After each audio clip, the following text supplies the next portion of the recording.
So I could not inform you of certain ground rules. But first of all, we would ask you to make an affirmation to speak the truth.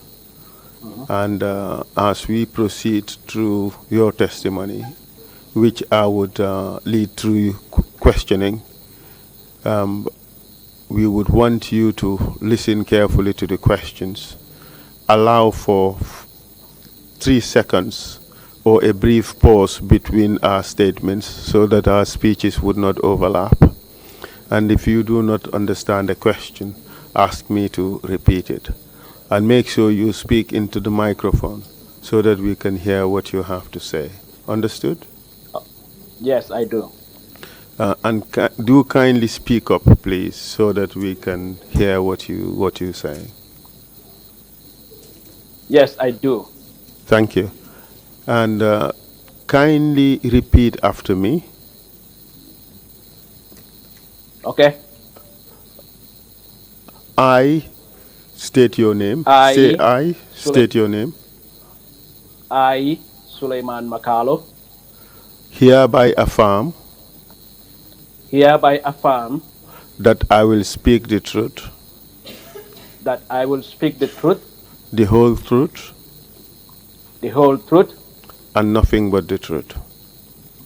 and nothing but the truth. Thank you very much, Mr. Makalo. What are your full names? My name is Sulayman Makalo. Kindly give us a brief summary of your educational background. Went to school in Kerpate, called the village, that's in the central Dibo district, from 1986-92. I then briefly went to ICE High School for a couple of months, I think 3 months, and then to Muslim Senior Secondary School until 1998, when I graduated with WAG, WASC or WAG they call it. I briefly did, a few journalism courses, at the UNESCO program. Right. I mean, then when I traveled to the United States, I, did my bachelor's in communications, and then another bachelor's in African history, and I am doing my master's program in conflict resolution and mediation. Thank you which very I much. should be graduating in a couple of months. Wonderful. Best of luck in your pursuit of higher education. And what is your date of birth, if I may ask? I was born on July 26, 1978. Where were you born? I was born in a village called Keriran in the lower Badibu district in the North Bank division. I think now it's called the North Bank region. Where did you start your journalism career? I started with the Independent until it's closed down. Kindly tell us when you joined the Independent. I joined the Independent shortly after it hits the street. I mean, I think 2 weeks after it started publication, something like that. I can't remember the exact date. Do you remember the year in which it started operations? Actually, it was in July 1999. I can't remember the exact date that I went there, but it was in July 1999. And what position did you hold at the Independent when you joined in 1999? I started as a freelance reporter. Can you tell us about the organizational structure of the management of the Independent when you joined soon after it started in July 1999? Well, I mean, the Independent was owned by 2 people, Baba Gali Jallo and Alaji Yoro Jallo. Baba Gale Jallo was the editor-in-chief, and Alaji Yoro Jallo was the managing editor. And they were also the owners of this paper. Is that what you suggested? Yes. Can you recall who are the other staff members of the Independent at the time you joined? So when I joined, it was Baba Gale Jallo, Alaji Yoro Jallo, my former classmate, NB Dafe. In the computer room, you have, I think, the lead, what's it called again? Aina Sherry, I think it's the name, Aina Sherry. Then you have Yamunda Fai, Ole Matumane, and Alimatu Jallo. Alimatu is now married to Baba Gale Jallo. I think these were the people I can fully remember who were the staff. The Independent, do you recall what philosophy guided its operations as a newspaper during that time? But when the Independent came out on July 5th, 1999, they had the first publication, they have a huge, headline, "We are not at war." So, their view was that they're not waging war against any person or institution.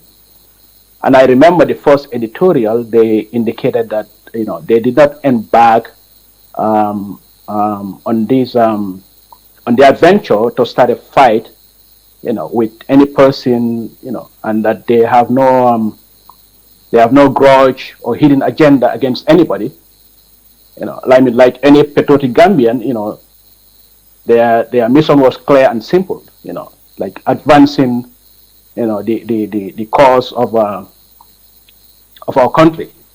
So their editorial policy was to report the truth without fear or favor, affection or ill will, within the context of our collective national aspiration.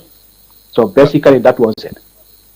That was the declaration that they made in their maiden publication. Editorial, yes. Yes, but was this position shared by the government at the time? Not at all. Not at all. Actually, I think if I can recall, I haven't joined yet, at the time, but like 4 days, I think, after the Independent hit the market, they suffered their first arrest. So obviously, the government didn't share that declaration. Can you tell us about that arrest? Who was involved? It was NB Dafe. I think, if I can remember, the immigration officials were, embarked on a raid on differently able people, that were begging in the streets. And I remember NB Dafe, I told you he was my classmate, so we had good rapport. Went to the Bundung police station to seek, clarification as to why, the differently able people were arrested. In the course of that, he was arrested. NB Dafe, do you recall his full name? It's Lamin NB Dafe. Thank you for that. And he was arrested, you said, because he was asking questions about the arrest of the differently abled persons. Yes. And what was the duration of his detention at Bundung police station? He was briefly detained. I think 3 to 4 hours, not that long, And was he given a reason for his arrest? No. Do you know whether anything else happened to him other than the fact that he was arrested? Not that I can recall, during that arrest.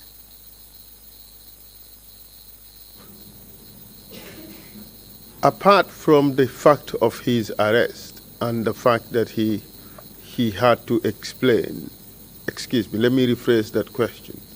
Apart from the fact of his arrest, did anything else happen to him?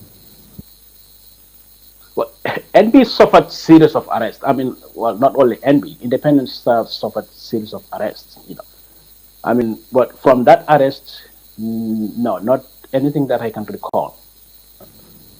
What is the perception, or what was the perception of the Independent at the time regarding Lamin's arrest? Did they think it was lawful arrest, or did they think it was something else? Well, it was definitely not a lawful arrest because he hasn't committed any crime. He just, he's just a young reporter who went to the police to seek clarifications, and then unfortunately he suffered for it. But that arrest, marks the beginning of a carefully, orchestrated program of harassment and victimization of the Independent. So NB's arrest was the beginning, but of a carefully, orchestrated, program of harassment towards the Independent. Let's get into the details of that. What you call a carefully orchestrated program of harassment of the Independent. What happened soon after Lamin's arrest? Could you tell us, please? Well, yes, I think 2 weeks after Lamin's arrest, the Independent received an order from the Justice Department, Department of Justice, to cease publication. They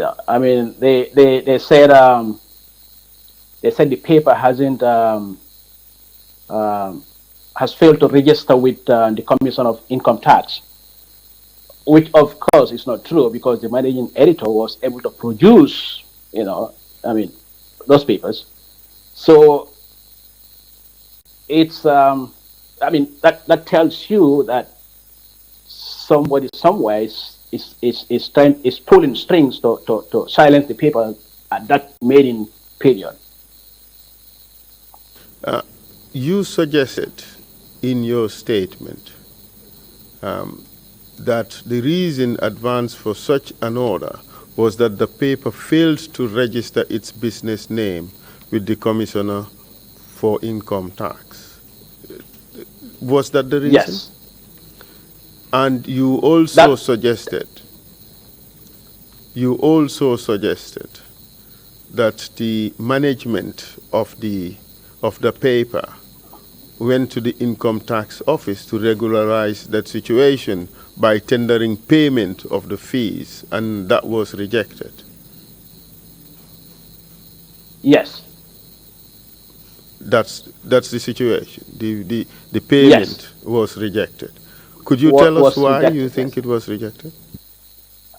The reasons is obviously clear. They probably get an order from, like they call it, quote unquote, above. Not to receive it. So it was definitely, like I said, somebody somewhere was pulling the strings to cleanse the paper at that maiden age. So the only reason they refuse, if the paper is not registered, if the paper is not. I think we have lost a bit of what you said. Could you repeat that, please? You think that the paper? What I was saying is that if the paper did not regularize, its business name, legally it's not supposed to operate. So the fact that they refuse those payments, they're telling them they're not going to operate. That's what I meant.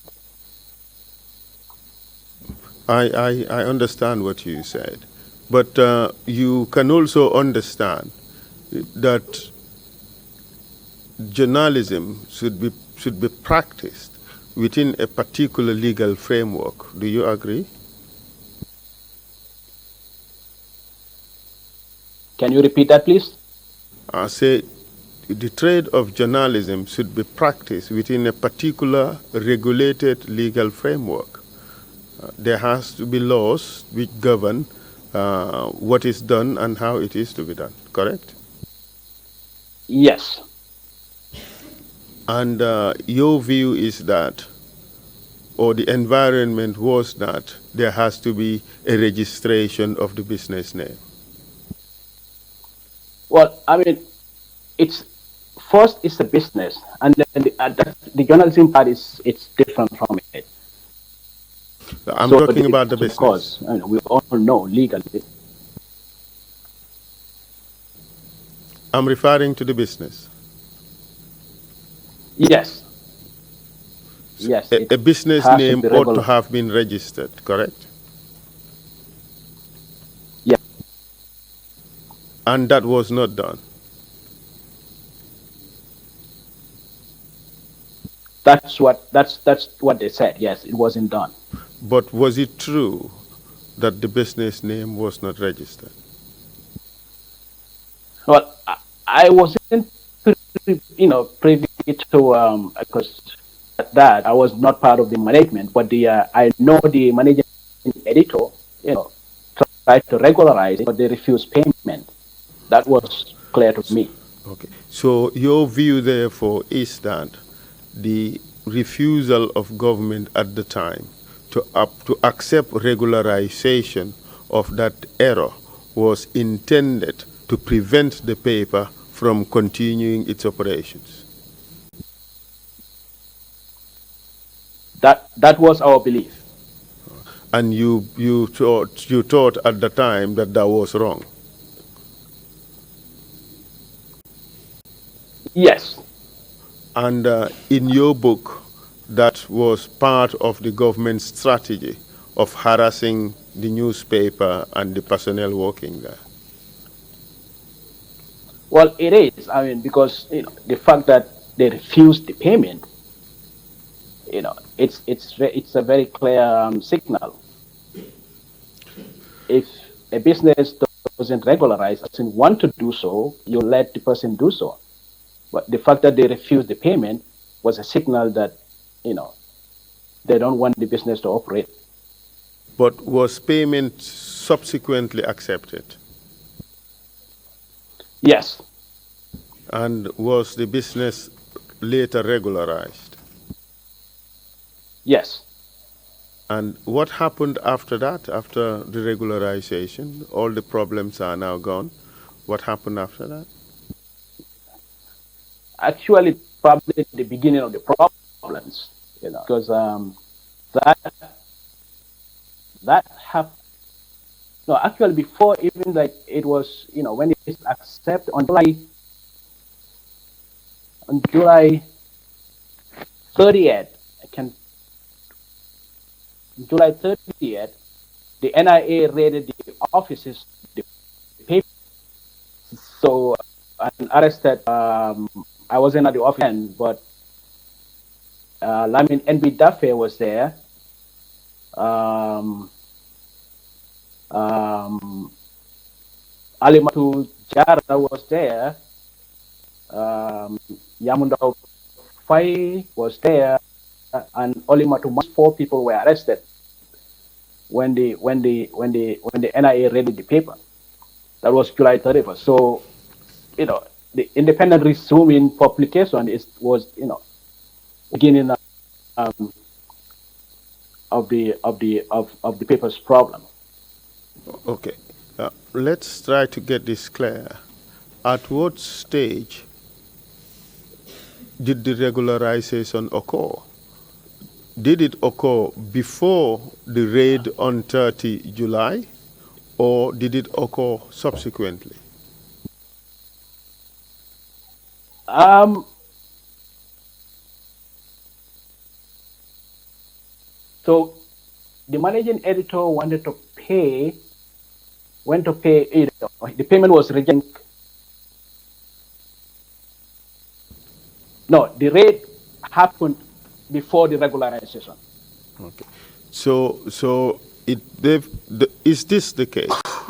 In spite of the order to stop operations, the independent continued to operate. Is that the case? Yes. Yes. And that would have been unlawful, wouldn't it? Yes. So the raid on the independent at that time was to implement the order of cessation of operations that was handed down to them, which they were deliberately flouting. Yes, so to say. Yes.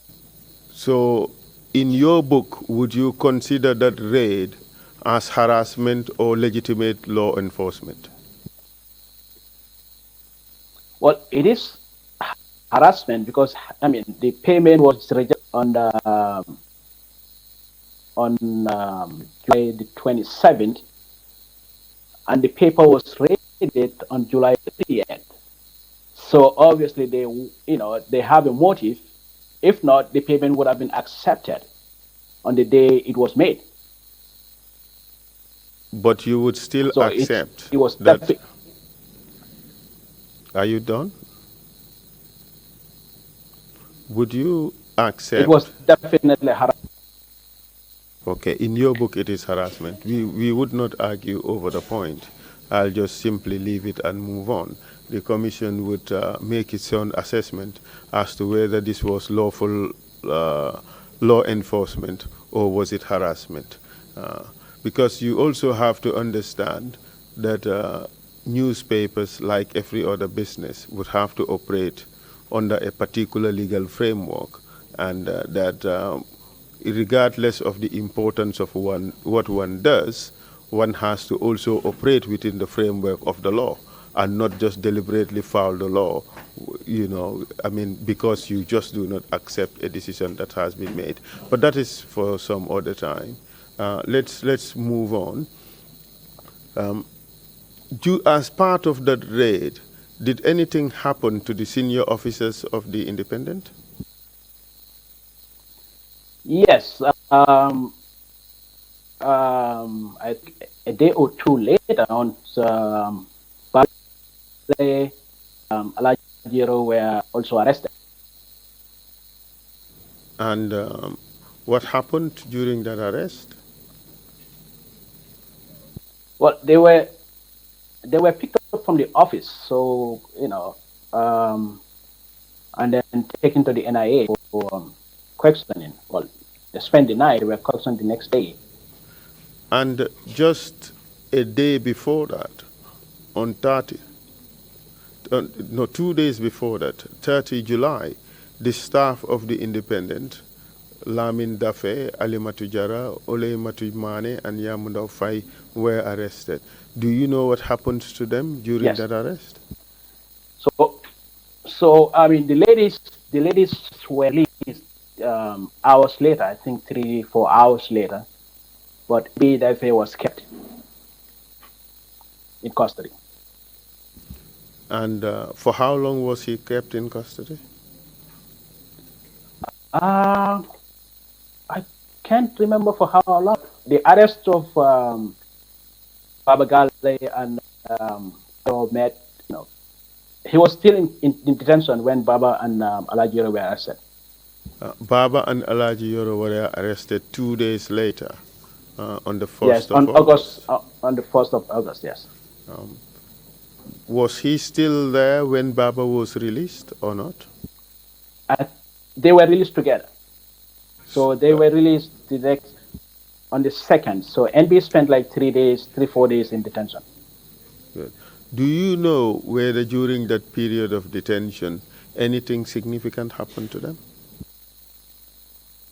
Not that I can recall. It's been a long time. Were any orders given to them?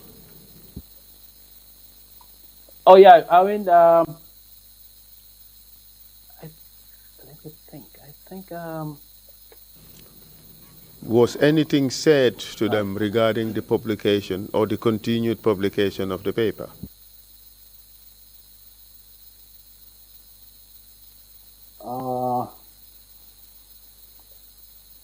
well, I can't fully recall, but I think they were just asked to cease. They were told that they were arrested and detained because they don't have the legally required documents to create um,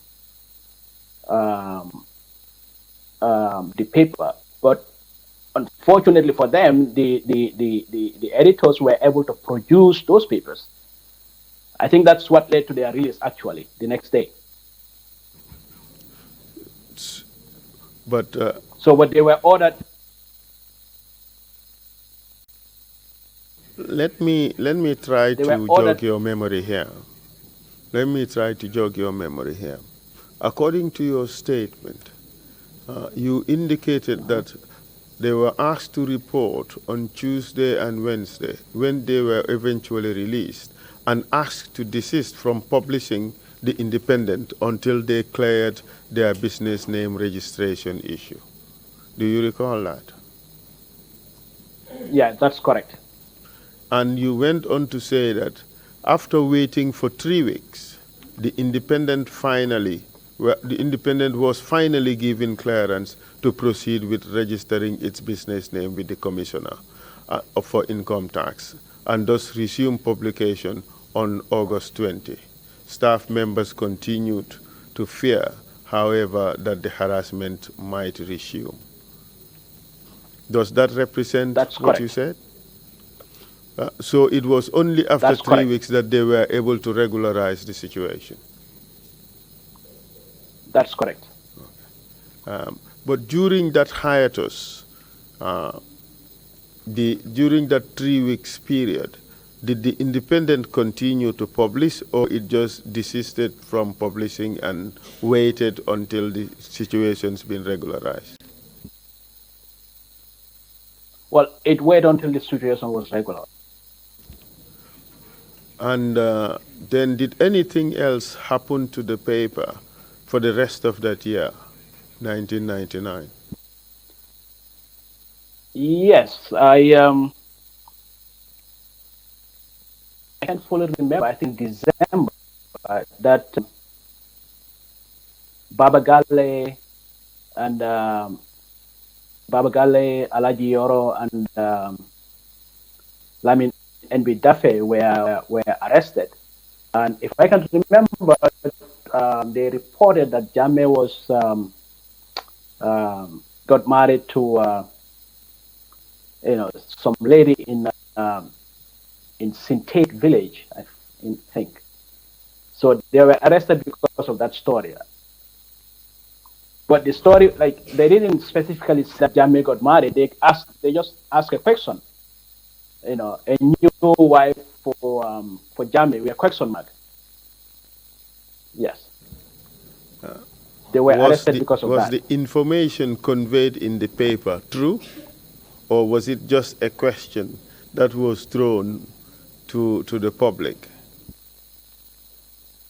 Well, in the field of prison, like I mean, obviously we always try to like write.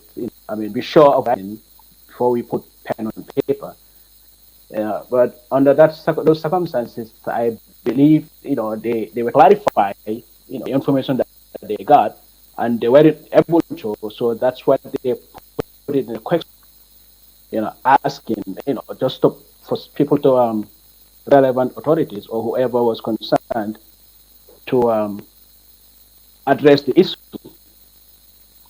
So they were not saying Jamaica got married to a lady. They were asking a question. And in your book, you believe that it was unfair that they were arrested for that article.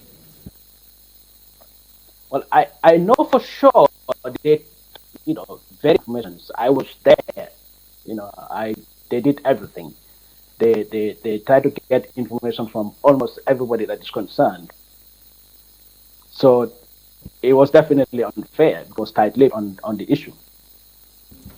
And were they charged with any offenses?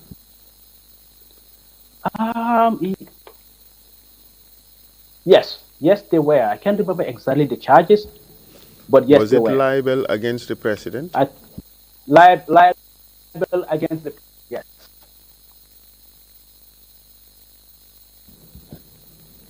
What's your Libel against answer? the Could you president. say again? It was libel against the president. And did they remain in detention after the charge, or what happened to them?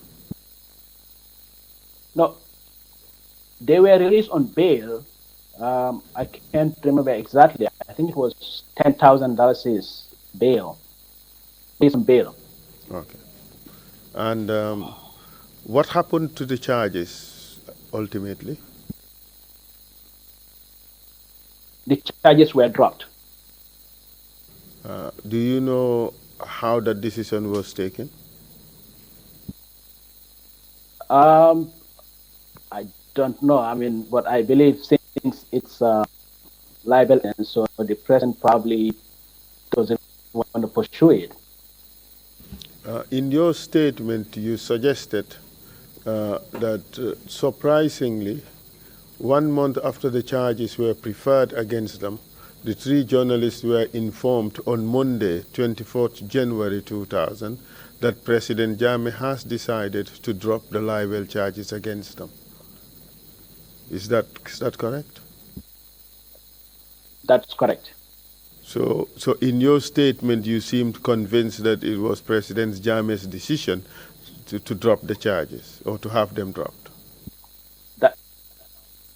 That's correct. But did the so-called harassment against the independents stop after the arrest of the No, managing editor and editor-in-chief this time around in December no, of 1999? Kindly tell us what happened after that. no. I remember shortly after, because we were at St. Martin Road in Bakau. I remember shortly after I moved to Karaba Avenue. I think it was 1 Karaba Avenue. The immigration officials, visited the people.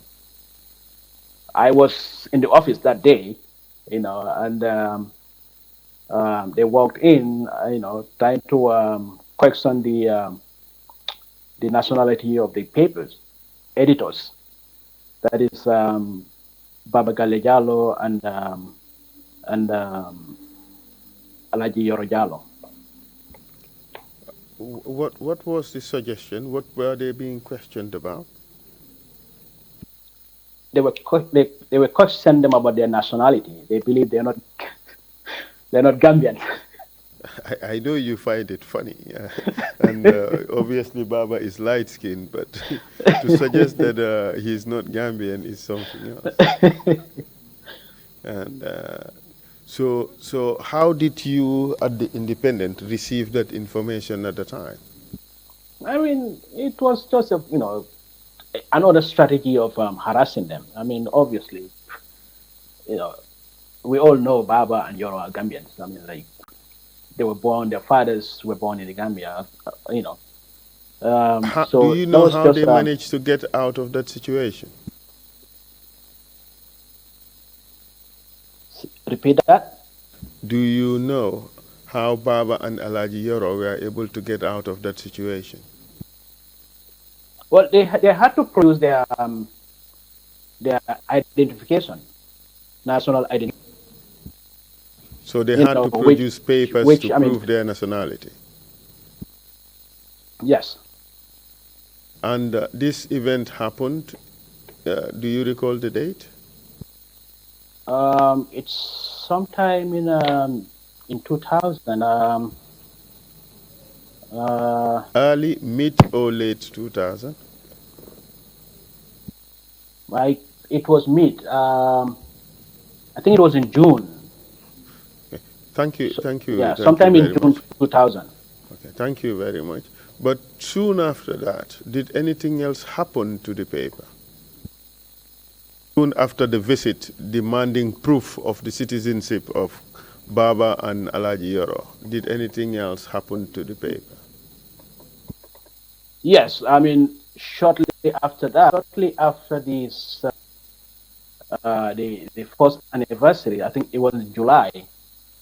Um, the NIA, well, people supposedly from the office of the president, we all know where the NIA is, visited the paper and then arrested Baba Galejalo and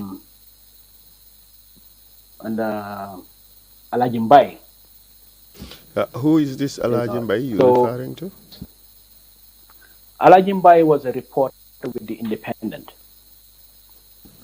And what happened after they were arrested?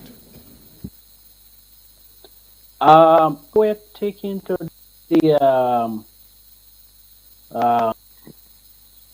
serious crime unit. So the police did that arrest, not the NIA. Sorry, let me verify that. Let me correct that. So the police did that arrest, not the NIA. Okay, so they were taken to the serious crimes unit, where in Banjul or somewhere else? In Banjul. Do you know why they were arrested this time around? I remember the paper carried a story about a reported hunger strike at Mile 2 prisons. So and then also we carried an editorial. I think if I can fully remember, um, on then Interior Minister Usman Baji. So we believe that the arrest was linked to, you know, either these two or one of the two. Do you know what they were informed about at the time of arrest? Uh,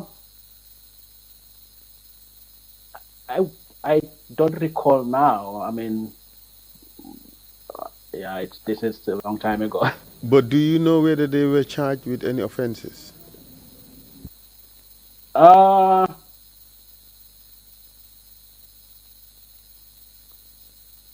I know they were bailed for like 25,000. No, they were not charged. No. But what was their crime? Yeah, just simply publishing an article that there are allegations of hunger strike at Mile 2 prison. That was the crime. Well, supposedly that's what they said. So in a sense, if the regime is not happy about a particular publication, they would arrest the newspaper, the editors of the newspaper. Was that the situation? Yes, that happened. That was a situation that eventually happened so many times. Uh, did were these arrests limited to editors and managers of the newspapers, or did it and the reporters, or did it extend to other workers of the newspapers? Yeah, it did. It did actually. It did extend to reporters and freelance reporters. Can you give us an example, please? Um, there was this freelance reporter. I uh, can't remember Mo Saliu Mbo. I think Yes, that's the please name. go ahead. Saliu Mbo. Tell us about him. Yes, Saliu What Mbo was happened? he he he was a freelance reporter actually. He was harassed. He was visited by the police at his house, and then he was. Do you So know yeah, at what time the police visited his house? well, it was. I can't remember the exact time, but it was the wee hours. Like I think 1, 2 o'clock in the morning. It was early in the morning Was when this everybody was normal? sleeping. Was this normal? No, I mean it's not. It's no, it's not normal. Absolutely not. And how was that perceived by Mr. Mbow and members of his family? I mean, that's scary. 2 o'clock in the 2 o'clock in the morning for people to knock on your doors, police officers to knock on your doors. Obviously, the whole family will be scared. And where was this gentleman, Saliu Mbow, living at the time? Um, it was Larikunda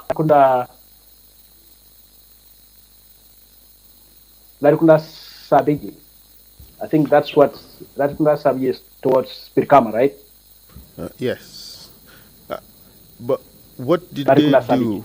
What did the police do when they visited Mr. Mbow's house? Well, they haven't told him what they were looking for. They just ran shot, everywhere, supporting for something, but said what they were looking So in effect, in a sense, you're saying that they searched his residence, correct? for. Yes, Do you know whether they produced a search warrant? They showed him a search warrant before they Abs- carried out the search? absolutely not. How do you know that? I mean, the reporter was our reporter. He came, he reported back. I mean, if he was issued a, we will either see a copy or he will tell us verbally. So in a sense, you're saying that the police visited this person's house at 2 a.m., that's an ungodly hour, and also searched his premises without even producing a search warrant. That's your Yes, testimony, right? that's yes. After this, well, yeah, how was this viewed by the management of the Independent? What happened to Mr. Mbow? How was this viewed? Well, I mean, not just the management, but the staff, or see it as just another harassment, trying to since he's a freelance reporter, maybe trying to like this, freelance report stories for the paper. At this point in the life of the Independent, what was its relationship with, say, government ministers, especially those that were involved in communication? Well, I will not say it was bad, but it wasn't good at all, actually, to be honest with you. Because I remember um, Sajo, I think he Who was is the this government Saja Jallo spokesperson. you're I can't talking about? remember. Who is this He was Saja a Jallo you're talking he about? was the he was a minister of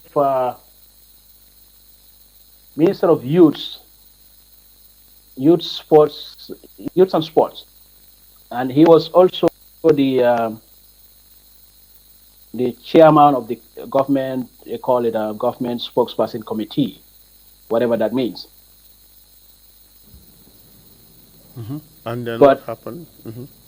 at a at a it was at a press conference that he single-handedly, I mean, he singled independent out, and then accusing them of permanently, in articles critical to the government. So you're saying And that he attacked the Independents for what he termed yes, he as said permanently featuring articles that are critical of the government. yes. Actually, as a matter of fact, he said we only chase after negative story. That's if I am right, that's how he put it. And was that criticism fair? Absolutely not. I mean, But how independent, was it viewed by the just their staff and independent. management of the Independent? How was it viewed by them? It was just another harassment from government officials. And you think that the comment was unfair? It amounted to harassment. Absolutely. And Yes. after that, did anything happen to the journalists who work for the Independent? Yes. I remember sometime around that, in um, shortly after Jalo did that, I think there was a by-elections. I remember when the MP for Central Badibu and Kiang, I think West or something like that, they died in the car accident. So there was a by-election campaign. Uh, Alkinki say Alkinki Sanyang was covering the not Kiang West, sorry, Kiang East. Kiang East. Say Alkinki represented the paper to cover the by-election campaigns, and Lamin Diba was in Central Badibu. So uh, Alkinki was both were attacked actually, by the APRC. And do you know why they were attacked? Well, I mean, our guests or ours that they're from the independent, and independent was considered, critical to the government, and opposition paper for that matter. So that's our belief. Do you know what, if anything, happened to them when they were attacked? Can you repeat that? Do you Can you repeat that? know? Do you know if anything happened to them when they were attacked? Um, no, actually not. I mean, just striking. Well, I mean, Were they injured? not physically, not that I can remember. No. Were they assaulted in any way? Repeat that. Were they assaulted in any way? Um, it's I can't fully remember, but But what do you understand yeah, I can. the word attack to mean in this context? What was done to them during this Well, period? I mean, yes. I mean, you can't assault somebody without beating the person. So yeah, they were assaulted. Your testimony is that they were assaulted. Is that what you're saying? Yes. Do you know whether they suffered any injuries? Not that I can remember. How about their equipment? Did anything happen to their equipment?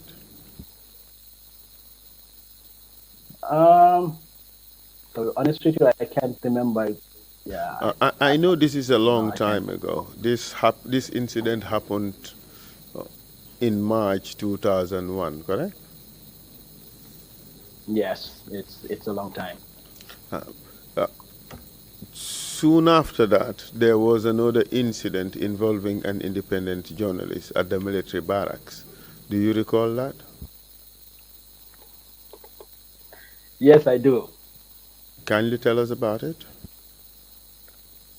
Uh, it was Omar Ba actually. Omar Ba was our court reporter. He was assigned to cover the court martial proceedings in Yundum, and then where he was uh, um, brutally assaulted actually by one Jallo, one Fulo Jallo, Lance Corporal Fulo Jallo. And what happened during that attack? I mean, he was assaulted. He I think actually physically.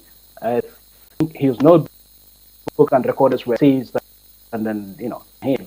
Yeah. Now, in your statement, you said that the Independence Court reporter Omar Ba, assigned to cover ongoing court-martial proceedings of Lieutenant Landing Sane at the Unum Barracks, was severely beaten by a group of soldiers at the barracks on Thursday, 15 July 2001. Mr. Ba was brutally assaulted and subjected to torture by some soldiers allegedly led by one Lance Corporal Fulo Jallo. Fulo Jallo, yes. Is that correct?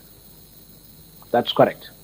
So, in a sense, you are saying he was assaulted by a group of soldiers, correct? Yes. So it was not just Lance Corporal not Fulo just Jallo, one.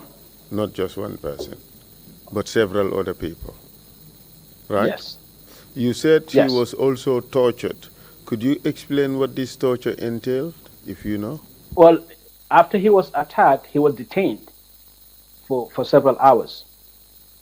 So during that process, he reported to us that he was, I mean, I don't know like what kind of torture was made on him, but he reported back to us that torture. Okay. That same year, 2001, did anything else happen to any of your other reporters?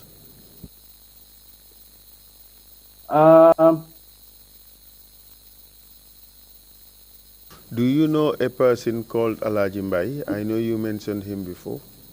Yes, Alaji Mbai. Alaji Mbai was arrested. Yes, Alaji arrested. Do I you think it was recall in when it occurred? July. I think it was July in of July. which year? Yes. July of which year? July of 2001. And can you tell us about the circumstances of that arrest?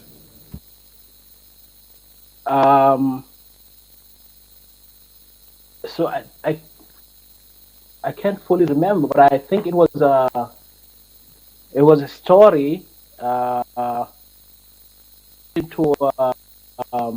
Job.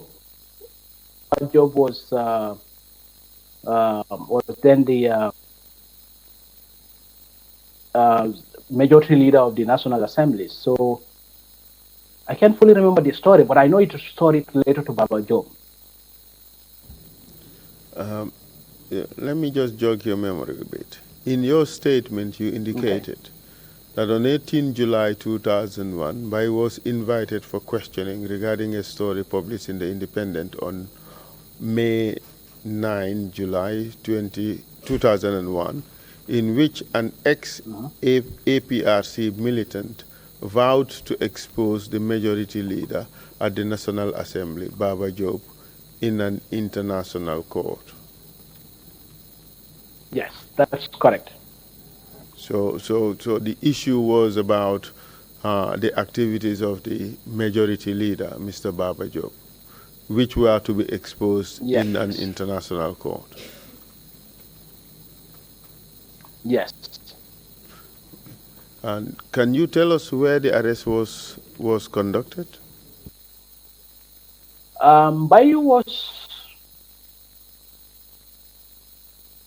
well, he was invited for he was invited for questioning at NIA at that time.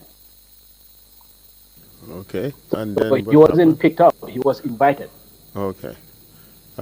Your statement suggested that he was arrested from his house in Barcote on Friday, 10th August 2001 by the NIA and held incommunicado for 3 days. So I think that's a different arrest. Well, you I think that's a different arrest. explain the circumstances. Was it just this one arrest, or in regards to the publication about Baba Job, he was merely invited for questioning and released? I mean, I'm not 100 clearly sure. I mean, I know it's relation to Baba Joe, but I know Mbai was arrested like several times. I might have like kind of wouldn't probably know the exact reason why the August arrest was, Okay. but I know the arrest During of this Baba Job, he particular was invited. during this particular period, uh, do you know whether whether he was arrested with regards to another issue, another publication that he made during this same period? Yes, he was because he was also writing for um, West Africa magazine. I think it's the name. Uh, Yeah, he was arrested, because he published a story on. and this second arrest, how how long did it take between these two arrests? Was it a very short period, or was it a very long period apart? Like, I mean, at the Independent, we used to describe 2001 as year because, like, he was literally subsequent arrest. His arrests were kind of like, you know, so close to each other. In July, August, I think sometime in November too. So, uh, yeah, that was his year actually. According to your statement, this second order arrest occurred in November when he was arrested with regards to the publication in the West Africa magazine. Magazine. Yes. According to your statement, this arrest was in November, and the arrest with regards to the Baba Yes. Job issue was in July rather. Yes. The Baba Job arrest was in July. He was also arrested. I can't remember exactly why he was arrested at his house, and then he spent, I think, because he was arrested I think on a Thursday and was released on a Monday, 3 days in detention at the NIA. So that is different from the November arrest too. Okay. All right. So tell us about the November arrest. Did anything happen to him during that arrest?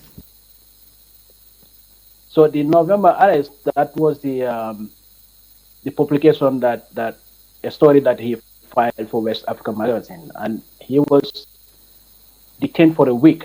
Yeah, for a week. Did anything happen to him during that detention? He was tortured, of course. I remember he was. I think they used electric on him. On him, yes. And how do you know that? I mean, like when he came out, you can visibly see that tortured, and then he reported for us that what they did to him. And how was that viewed by other staff members of the Independent? Well, we knew right there that the regime is slowly going to an extreme end. They arrest detained for a few days with no torture. Now they started torturing, so they slowly in their way on um, harassment and of independence. Well, it looks like 2001 was a very difficult year for the Independent. How about 2002? Was it any different? No, no. Can you tell us about what happened to the paper and its staff during that year, 2002? 2002 was a little bit peaceful. I think we had like a couple of arrests, probably 2 or 3, not more than 2. But the one I can remember, I think, was Pa Usman Dabo. Can you tell us what happened to him? Reporter. What happened to him? Pa Usman was arrested. Pa Usman was arrested alongside Alaji Yorojalo for a story that the paper published about the vice president, Aissatou Sedi, to have remarried to one Alpha Khan. I can't remember the name exactly, but to have remarried. Was that publication true? As far as you know? Well, as far as I know, no. I mean, I cannot. So it was fake news. It was fake news. In Donald Trump's voice, yes. Well, in Jammeh's Gambia, if you make an untrue allegation about Jammeh getting married or any of his people getting married, you get arrested. The first one was about the Sintet lady. Correct? Right. And the second one was about the vice president. Okay. So who were arrested on this occasion? You mentioned Pa Usman Dabo. Was anybody else arrested? Alaji Yorojalo. And what happened to them during this arrest? They were arrested on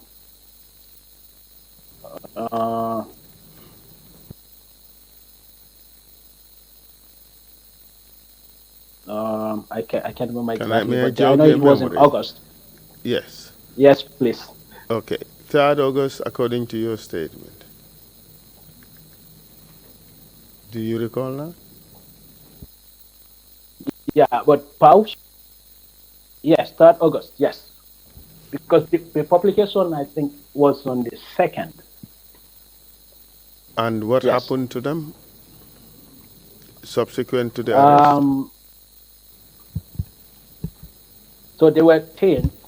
Pausman was detained. Yoro was released, I think, but Pausman was detained until the 2-3 days later. Were they prosecuted? No. But nonetheless, you acknowledge that the information contained in the paper was false. Yes. And in your view, is that a basis for arrest or it is not a basis for arrest? Well, I fully remember that story. I was a fool. I remember Pausman contacting like almost everybody, like we always do, to verify the information that he got, but to no avail. So the government could have just come out and then cleared the air that happened, or they could have spoken to him. The headline probably would have changed. No, let's talk about the conduct of the publisher, of the author of the article, and the editors. The information you received, did it confirm the story or it didn't? It didn't. And regardless, you went ahead to publish. Yes. And would you say that is reckless, or would you say that was good journalism? Well, at the time, I would say it was good journalism because we were trying to verify the story. But now that I know what I know, it wasn't. So you would accept it was reckless? Yes. Okay. And was that a good basis for an arrest, or it wasn't? Well, there's no good basis for an arrest, to be honest with you. So in your I book, mean, a journalist should they never could be have arrested. retracted.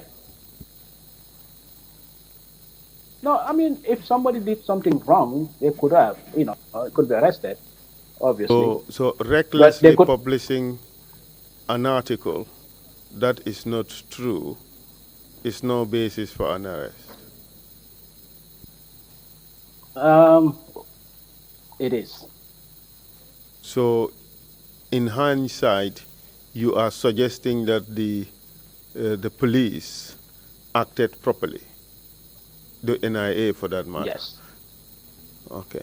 So in your book today, that is no harassment of the newspaper because it was lawful. I mean, yes. Okay, so we move on to the next issue. Um, the editors of the newspaper, um, did they have any problems with regards to threats against them? Well, it's not only the editors, the entire staff of the paper have threats. I mean, we always receive threats. The editors, yes, they receive threats. Um, it was Yoro, Alaji Jalo, and Abdullah C this time around. What time was this? Could you tell us which year was this? Um, in 2003, I think. Late 2002, early 2003. I can't. Can you tell us about these threats, the instances that you can recall? We always receive telephone calls. Obviously, everybody receives that from like people that we, some will be like insulting, some will be threatening, like direct threats, issuing direct threats. Sometimes you will receive a note addressed to the editors, with those kind of things. But we always brush them aside because we thought it's part of the job. What were the complaints about? I mean, first thing first, the Independent was considered the opposition paper, which it was not.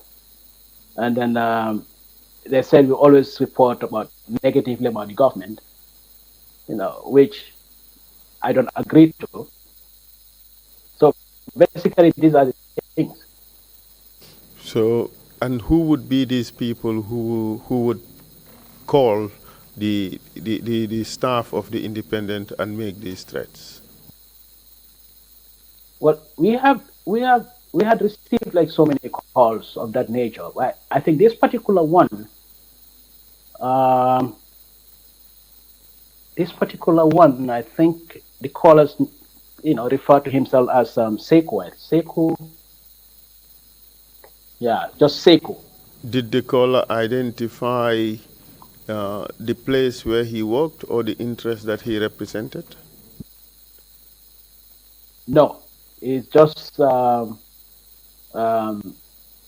that the editors should be ready because they prepared to kill all of them. And who received this call at this point? Who received this particular call? No, the call receptionist who transferred the call. So I think I can't remember it was on a speakerphone. To whom was this threat made?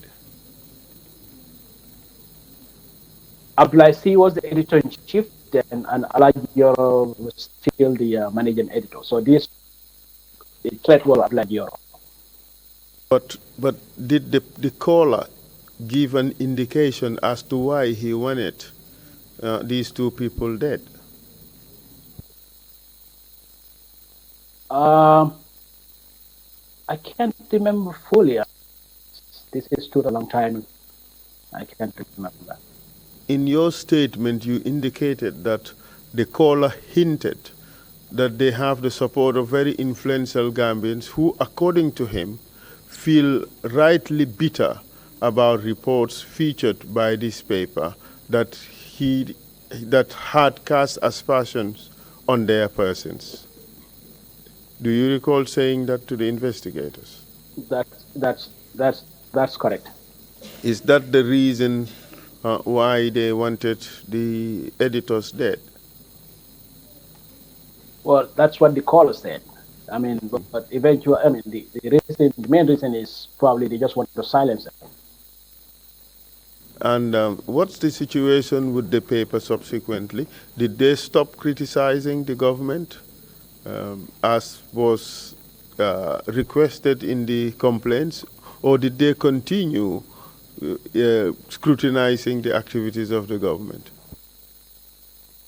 Yeah, the paper never stopped.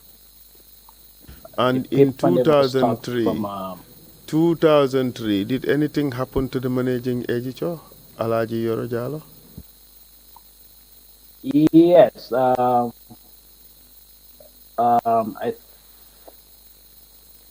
Yes, Yoro was picked up, by the NIA and questioned about. I think there was a football match between the Gambia and Senegal. Can't remember the month, but and then there was a class between. So the Independent reported that a fan of somewhere, at Amdalai. So Yoro was arrested. So in effect, you're saying that Yoro was arrested for reporting that a Gambian fan was killed after the football match between Gambia and Senegal, and the killing occurred in Karang at the border village. Yes, that was the story. Was the report factual? No. And he was arrested for making a false story. Yes. And the story was indeed false. Yes, no fan was killed. People were injured, but no fan was killed. And in your book, was that arrest lawful or it wasn't lawful? That was, I mean, the lawful.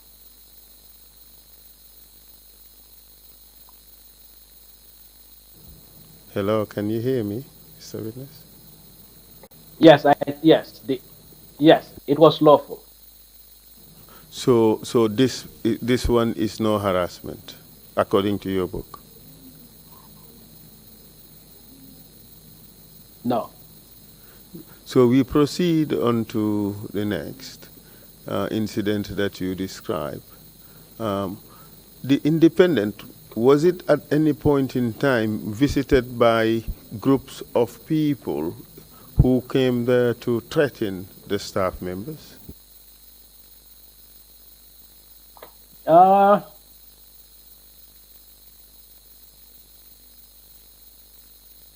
Yeah, I can't remember the date, but I think it was in. Well, you remember a Sunday in June 22nd? June, yeah, it was in June. Which year? June of which year? This was in 2003. Yes, so tell us about that visit. That I think it was like 9 or 10 men. They were in uniform. Uniforms from which service? From which service? Well, they were camouflage. So I may not know. I think it was National Guard or something like that. What happened when they came but in? It was a What happened when they came in? So they just came to they threatened the paper. Obviously, it was in relation to a story about on Kanil Yankuba. I can't remember the last name. He was a Kanilai commander, I think. Would it be Yankuba Baji? Implicated in that. Lieutenant Yankuba Baji, yes. He was allegedly paid funds, from Jammeh's farm, and he was arrested and detained. So the paper report on that, and why the office was visited in that ungodly hours. What time? What time did they arrive? Uh, I I think it was early hours. I can't remember exactly. Would it be after midnight? Absolutely. In fact, it was pre-dawn. It was very early in the morning, pre-dawn. Very, yeah, yeah. And what was the problem in that publication that they complained about? Repeat that. What was the problem in the publication they complained about? Uh, Actually, that's no, I cannot. I cannot remember. I mean, if you can jog my memory, I can't remember. According to your statement, you indicated that the publication was about theft by alleged theft by Commander Lieutenant Yanko Babaji, misappropriation of funds in Kanilai, and Yes, it was complained that your publication would jeopardize their investigations.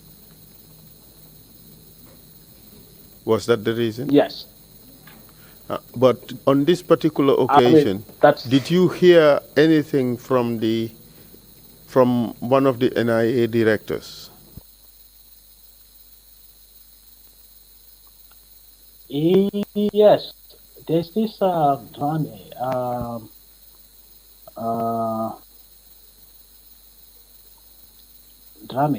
I can't remember the first name. What was his position? I think he was the director of operations or something like that. I think. Would the name Salmina Drame ring a bell? Yeah, Salmina Drame. You know, um, he you know, several occasions threatened Euro with if, if he found the paper wanting like its editorial work.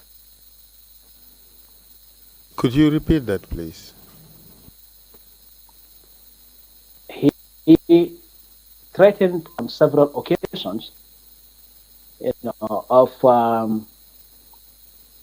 of imprisonment. Actually, he said he can arrest Yoron if the paper is found wanting, you know, in each work. Obviously, I mean, if they see anything that they don't want on the paper, that's in essence he can And arrest Yoron and detain him for another part of it.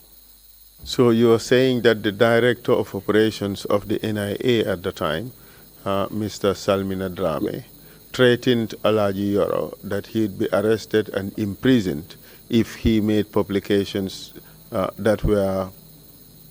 that they did not like. Is that what you're saying? Yes, yes. Was this just one threat or was it frequent? Well, I mean, Yoro is probably the most journalist arrested in here. uh, so I think during like on and out from there, he was threatened one way or the other by NIA. So it was one of these occasions that Salimina said this to him. So you're suggesting, yes, Yoro was the journalist who was most arrested during the period he worked in Gambia. And on this particular occasion, Yes. Mr. Salmina threatened him with imprisonment. But do you know whether Yes. Mr. Salmina's threat was ever carried out? No, it wasn't. How about a reporter named Buya Jame? Do you know him? Yes. Buya was a reporter at the Independent, and he was also, working with 31. Could you say that again, please? I said Buya was a reporter with the Independent, and he also doubled as a DJ at Radio 1 FM. Did anything happen to him? Yes, I mean, like 2 blocks from the office of the Independent, the Taiwanese embassy, as PIU, Police Intervention Officer station there. So Buya was, I don't know exactly what transpired, but he was asked by those officers there. Something is missing. There's a bit we did not hear. He was asked by what? Could you repeat what you just said? No, I said he was assaulted. Assaulted by these PI officers. By the PIU would be Police Intervention Unit, correct? Yes. Was he assaulted alone or with somebody else? He was alone. Do you know the reason for this assault? I can't recall. I have to ask some of these questions because the Commission has a responsibility to award reparations to victims of human rights violations. But also we have to be certain that what happened was actually a human rights violation and not just a person's own assessment of wrongful conduct when it's not in fact wrongful conduct. So we have to be very clear. On this particular occasion, you do not know the reason for the assault on Buya, correct? No. How about Pamodu Bojang? Did anything happen to him during this period? Pamodu, yes, I think he also Pamodu was also a reporter with the Independent. Actually, he was, I would say, a correspondent that Casamans, for the Independent, because he was going back and forth. So he also received death threats. And, I think according to these threats were made in,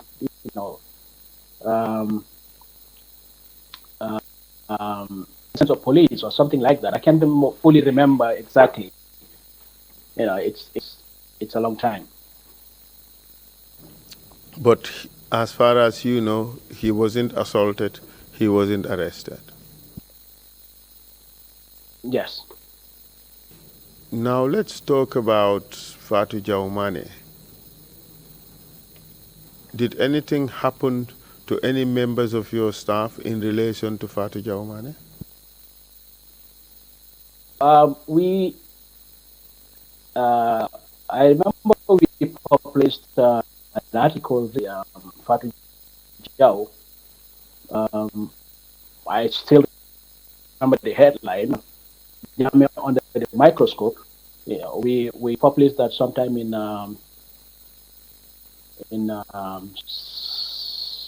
September, I think, 2003. Result,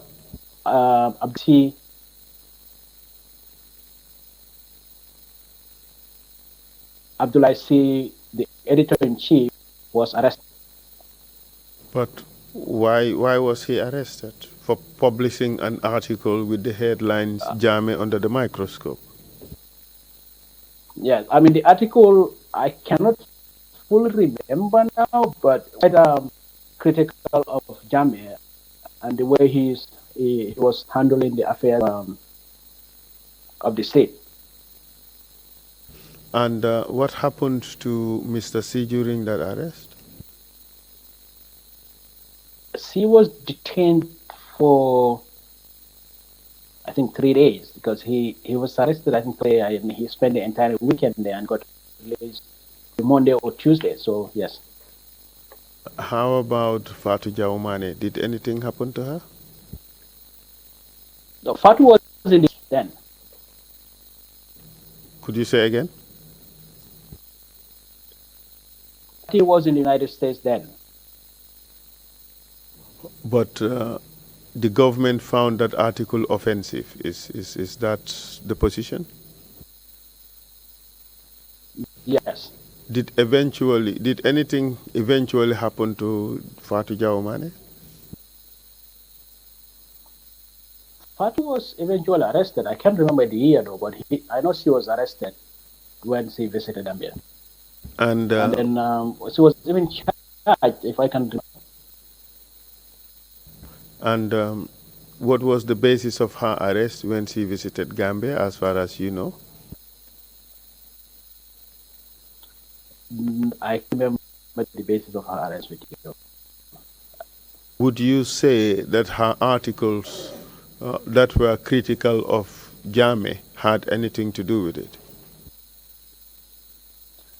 Well, Fatu, who was critical of the regime then.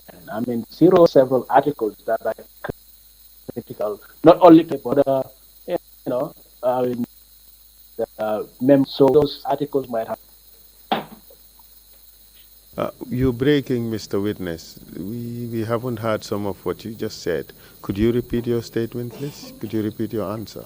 So I said Fatu Jaumane wrote several articles that were published by the Independent, and those articles were not only critical of Jame and but like government officials.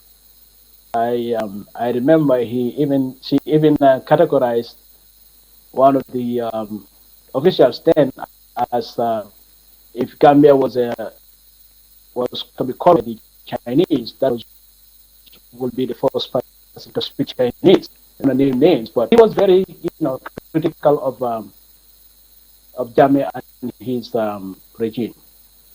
And that wasn't received with favor by the Jame government, was it? Not at all. And she was arrested when she visited Gambia. Yes. So in a sense, you're suggesting that the government was not receptive to criticism against its leader. No. And Mr. C, on this particular occasion, you said he was released after 3 days. Did anything else happen to him during that period that he was arrested?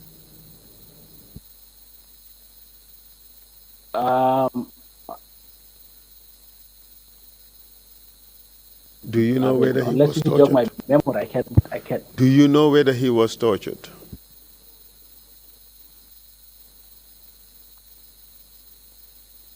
It's a long time. I mean, he spent 3 days there, so I good that he was, but I cannot fully recall. How about Mr. Lamin Jai? Do you know a person called Mr. Lamin Jai? Yes, Lamin Jai was my colleague at the Independent. Do you recall on Thursday, 2nd October 2003, what happened to him? Yeah, I remember. I mean, he interviewed then propaganda secretary of no, actually, he was not the propaganda secretary then. He was the leader of I cannot remember them now, but it's Lamin Wajuara, in which Juara said people should take to the street, because of the this is going to be the country. And So Lamin Wajuara, which organization did he lead? Did he lead at the time? I didn't quite get the name you mentioned.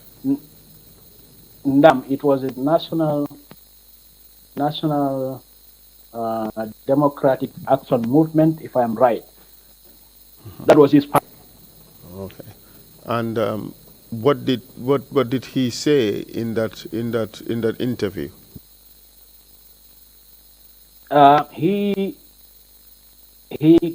called on Gambians like to take to the street, meaning to protest about the country, the injustices, the corruption. I mean, he has like a land of issues, but these are the very few that I can remember.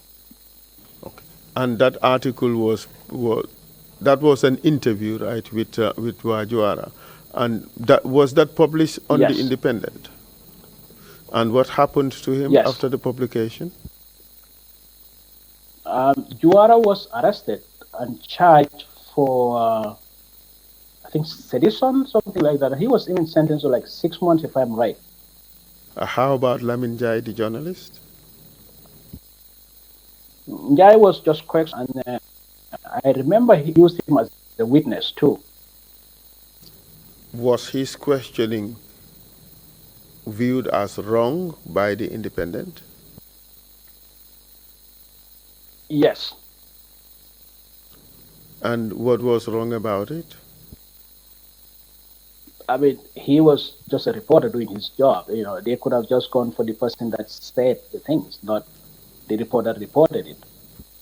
But wouldn't the reporter be a witness to what was said? Well, yeah, but that doesn't mean he should be arrested.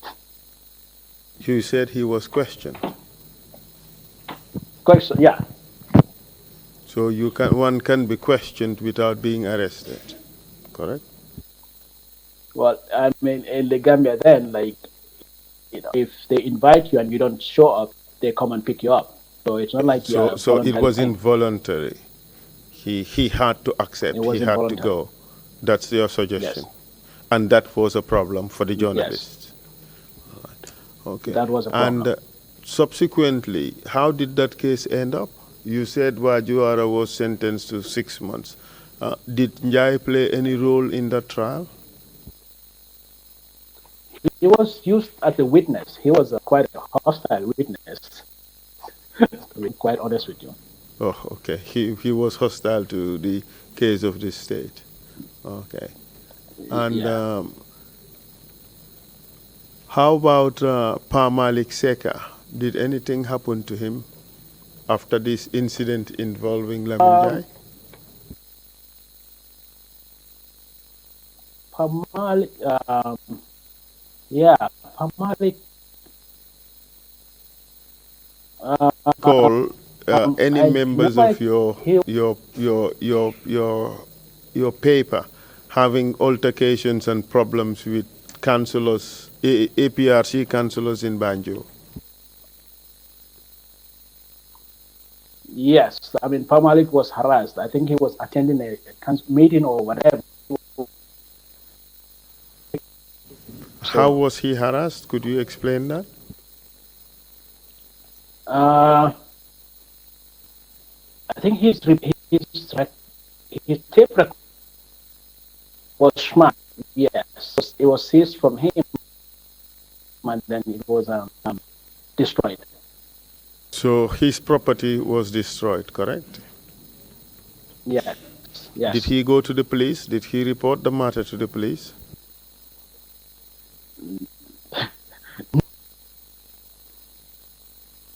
I You're mean, the laughing. police It wouldn't looks have like anything. funny. Am I describing utopia? Wouldn't that happen in Gambia during those days? Couldn't individuals No, report I mean, officials for doing something wrong?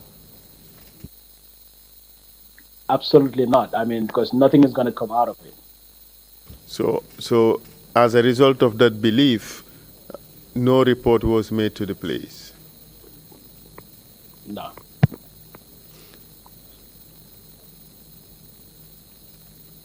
How about the Baba Job issue? Did anything else happen to Alaji Yoro with regards to the Baba Job issue, or what you call Baba Yeah, Gate, for that? yeah, because Baba Job was eventually, well, he eventually fell apart with Jame, and he was arrested and tried for academic charges. But anyway, we call it like other independent. We ran some articles. I mean, Gate scandal. So Could you repeat that? you know, How did you the call it? Could you repeat that? Could you repeat how? Gate. Oh, Baba Gate scandal. That's what you said, right? Gate scandal. Okay. And what happened as a result of the stories you ran under that caption? The managing editor received um, um, a death threat sent by people calling themselves boys. How were they calling themselves, the group that sent the threat letter? The Green Boys. And who do you know to be the Green Boys? Green Boys uh,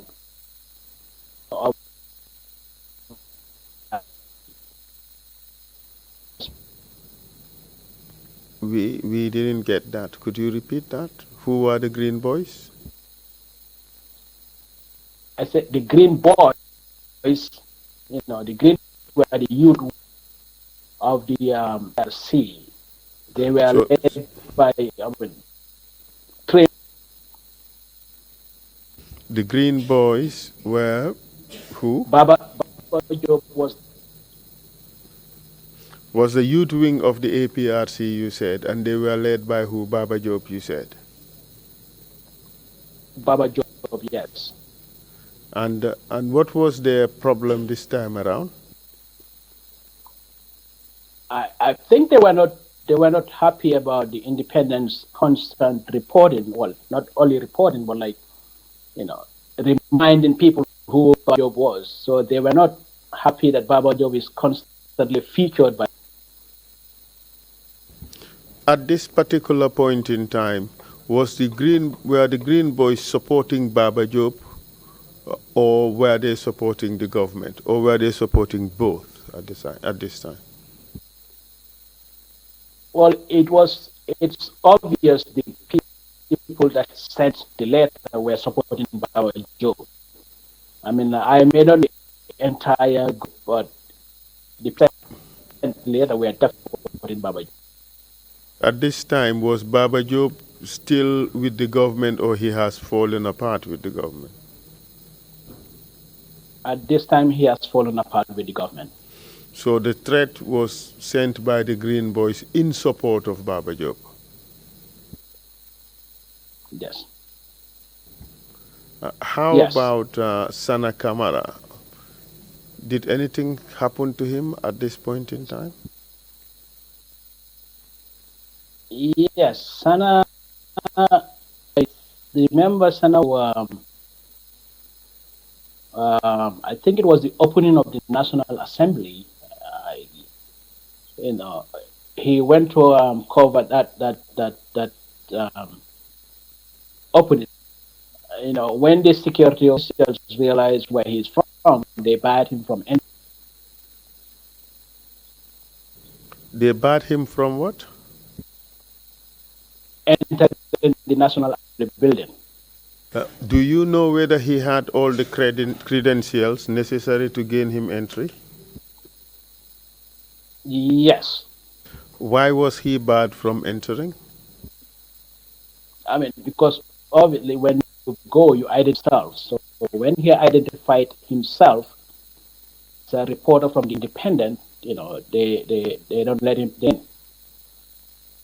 Why didn't they let him in? I mean, the Independent never had a good. Actually, I don't even think we attended certain press conferences here and there, but we barely attend. Well, we barely invited a government function. So I guess that's why we will consider obviously. So I believe that Sana wasn't let in. We're missing something from your answer. Could you take it again? why was he not admitted into the premises to cover the event? So, in all like government angles, independent is an opposition paper or it will report the government. That's the belief that was spread within the government.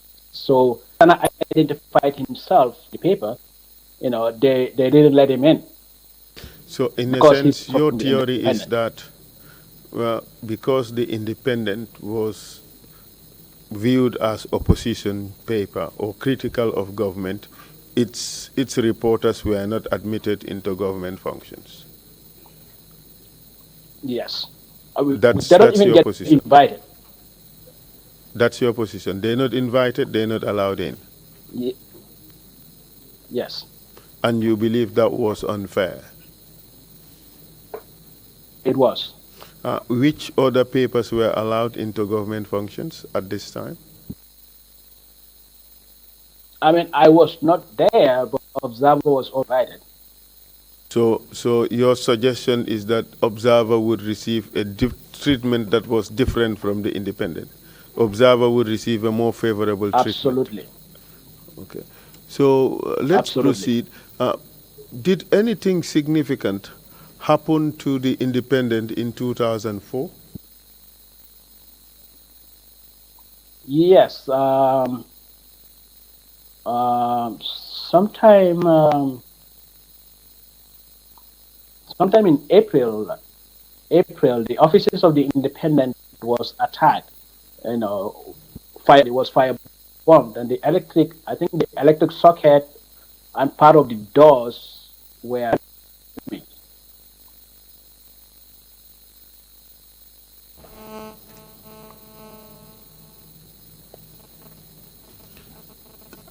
I missed what you said. You said the electric socket and the doors were what? Were We're still missing that. Could you say again? no, I said paper to attach to this was the printing press. This was the printing press that men with insulin and gum attack press and then burned it down. So the printing press was burnt down. That's what you're suggesting. The printing press, yes. Do you know who burnt it down? Well, the fact that a gun was left, so we believe that it must be the government. Do you know whether any attackers were identified? Yes, I remember the National Assembly member Ahmad Ba named people, at the National Assembly of being responsible for the arson attack, and one of them I fully remember was Sanamanjang. You mean Sanamanjang? Do you know which force Sanamanjang. Sanamanjang belongs to? He was in the state guard. I think state guard. Do you know the basis for Sanamanjang being accused? Well, they said he was he suffered like some burns from the arson attack. Do you know for certain whether the government investigated this arson attack on the paper? Well, the police came. The pistol actually was surrendered to them. Supposedly, they opened an investigation. Obviously, it didn't go anywhere. And then after that, we got information that the NIA has taken over the investigation, but nothing came out of it. Do you know whether the management of the paper were being updated as to the developments in the investigations, if any? Not that I know of. As far as you're concerned, was there ever an investigation? No. Why do you say that? I mean, because the fact that the people that suffered the attack weren't updated, so I mean, obviously nothing happened.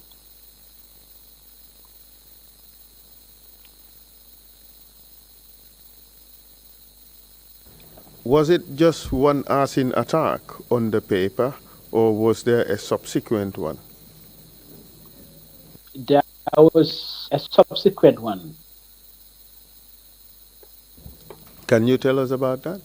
That is, I cannot remember the date, but the paper's offices was attacked too. Yes. Can you tell us about that one?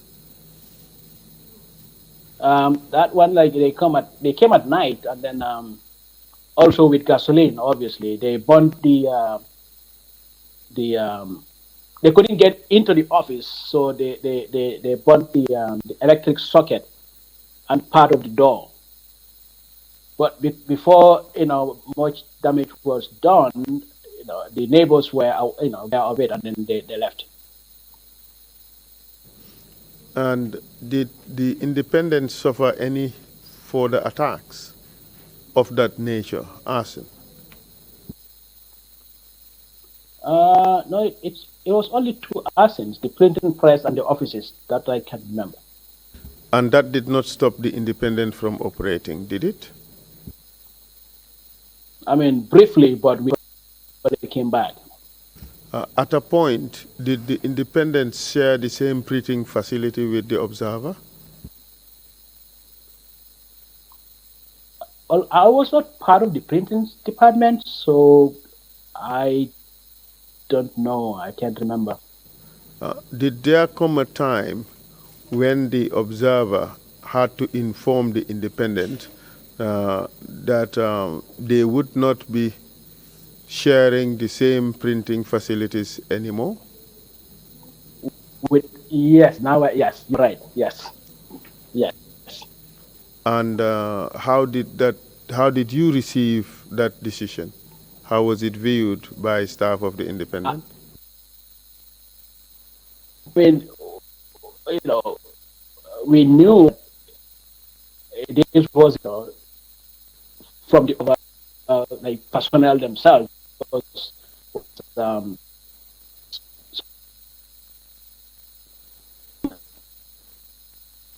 We missed most of what you've said in your answer. You said we knew, no, and I then the said rest we lost. we knew that that order didn't just come from the personnel, like the people working directly at the observer. This was um, order from above. So help us to understand this Probably. situation. Is it the case that after the burning of the equipment of the independent, they started printing with the Observer, and now an order was made that they can no longer print with the Observer? Was that the case? Yes. So by making that order, it means the independent is again being hampered from being able to produce its paper. Is that the case? Yes. Yes. And the reason that was given by the Observer, was it genuine that they were overhauling their machines, or was it just a simple excuse to get rid of the independent? I mean, it was just a simple excuse. It was, a genuine reason. But they only printers, so they can say whatever they want.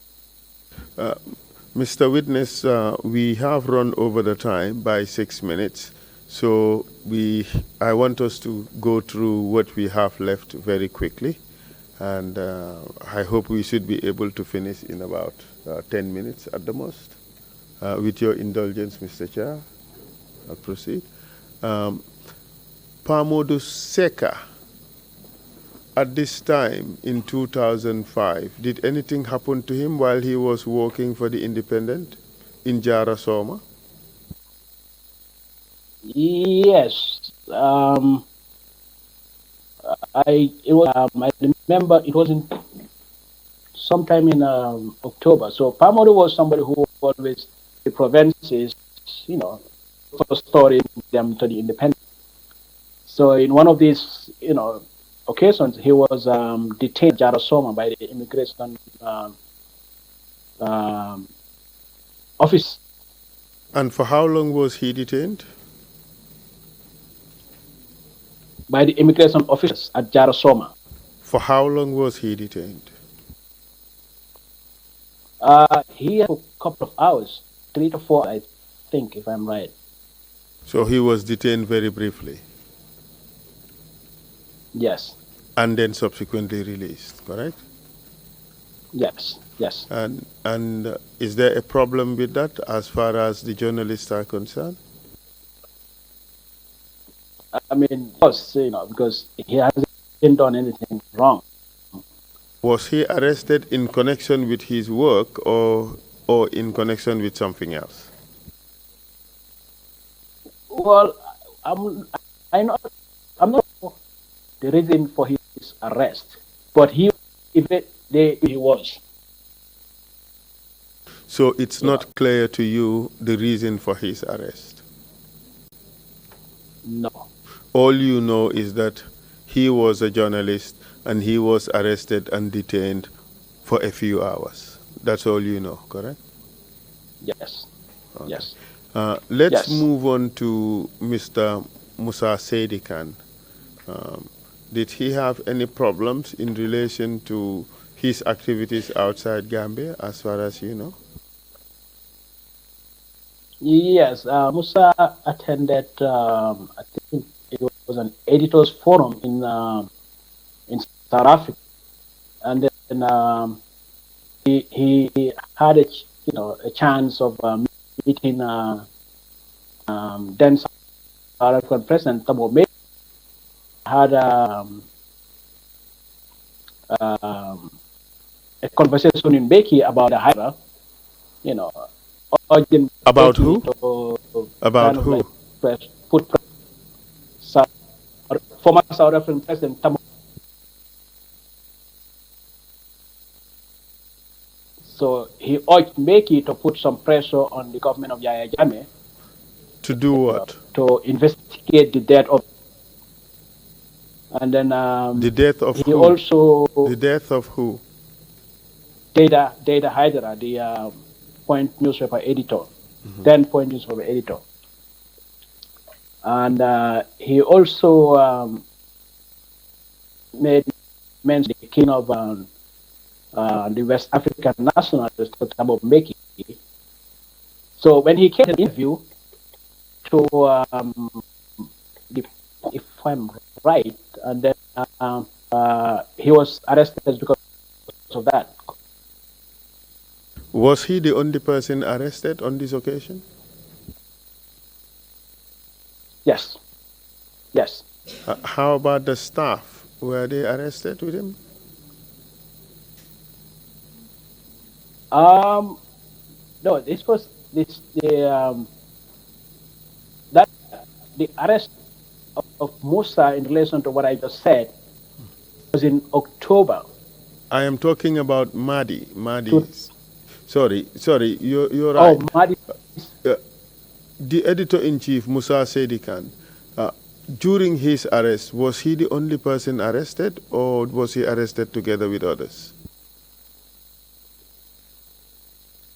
So we're talking of two arrests. The one in October was just Musa. The incident that he was arrested with other staff, including Mahdi's sister, was in March. That was in March 2006. And his first arrest, as far as you're concerned, was the one in relation to what he said to Thabo Mbeki about the investigations needed for the Data Hydra case and the killing of the Ghanaians. That occurred in October 2005, correct?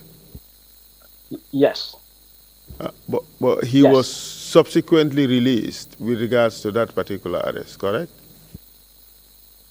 yes. He was not charged with any offense, was he? No. And he was again arrested in 2006, Yes, together with his staff, including your humble self and Mr. Madi Sise, correct?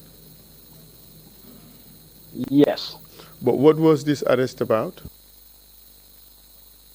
So we shortly in when the government announced the abortive coup of March 6, we story. Actually, I authored that story with Lamin Fati, the assistant editor. So I, removed my byline there because Fati was a freelance reporter, so he was paid based on the stories that he reported.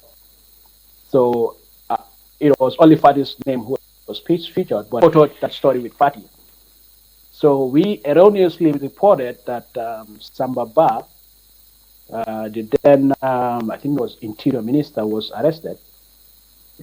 I mean, that wasn't the case. A Sambaba was arrested, but it wasn't the Minister of Interior. So, when we realized our mistake, we rejoined her, which was okay with Sambaba. Obviously, he was the victim here. He wasn't happy with that, so they arrested everybody. You mean that the victim was happy with the rejoinder and that was fine for him, but the government wasn't happy with the article Yes, and decided to arrest everyone? That's your yes, position, right? And what happened yes. afterwards?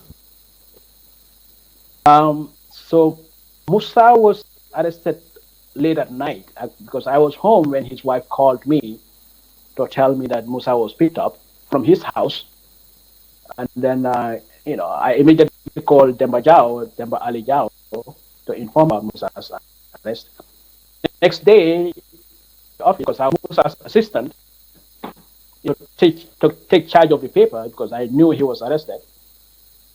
Upon, you know, we were like some kind of like ambushed by the paramilitary officers, and they put us in a pickup truck and then taking us to the paramilitary headquarters.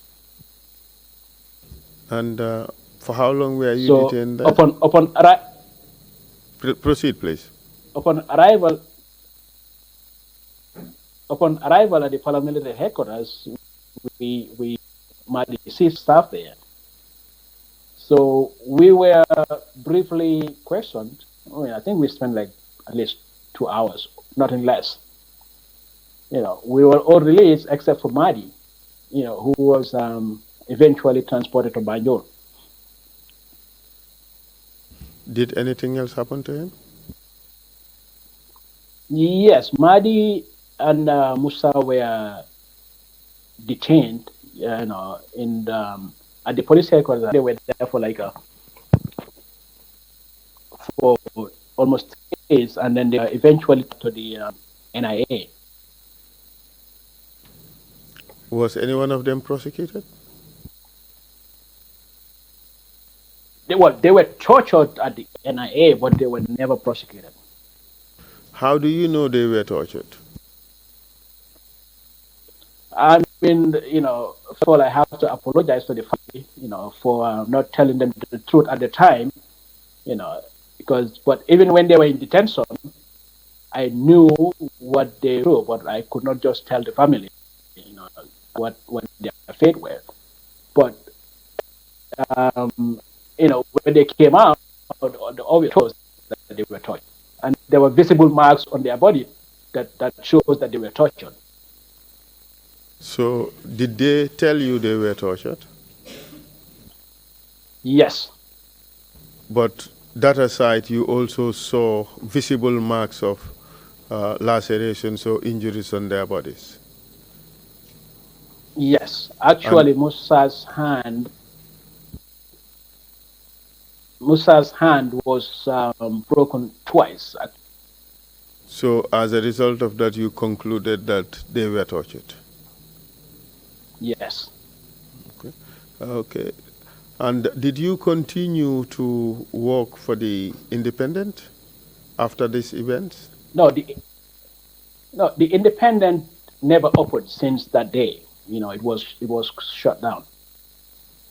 And then what did you do? Yeah, I mean, because we continue to try to get Madi and I was in charge then, but I had Namori Trawale Laminyai, supporting me, and then our driver Ansu. GPU was handicapped at the time because Madi was the president, um, the vice. Pandiri Mbai was the secretary, so they were the president and the vice were in detention. Pandiri was in the U.S. It was only Omar Ba, who was the assistant secretary, who was also like helping us to get these people released. But we couldn't do anything actually. And were they prosecuted? No, they were not. So ultimately they were released. After how long? They were released after 20, 22 days 22 days in detention. in So detention. Yes. what did you do for a living after that?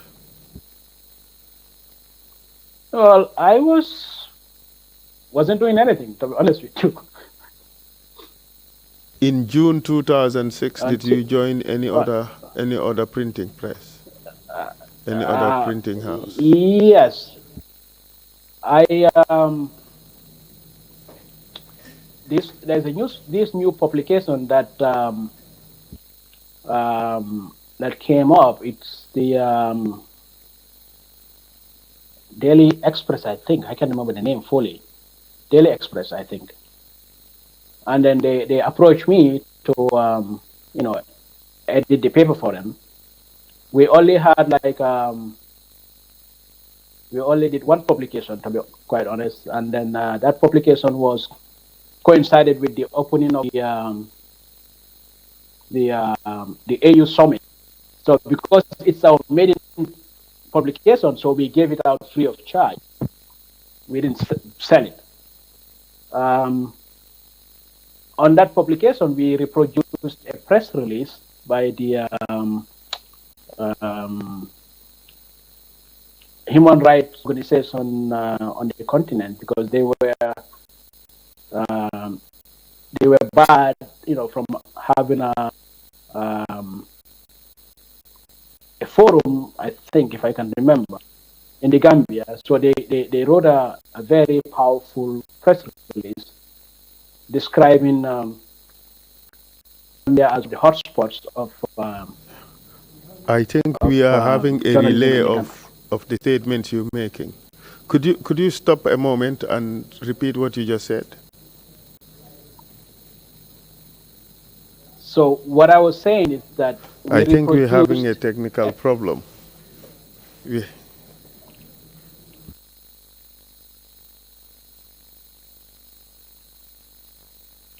hello? Hello, yeah.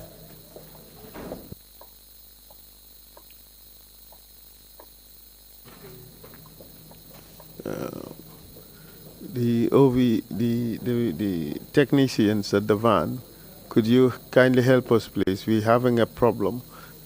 We having a relay of what's being said by about a few seconds.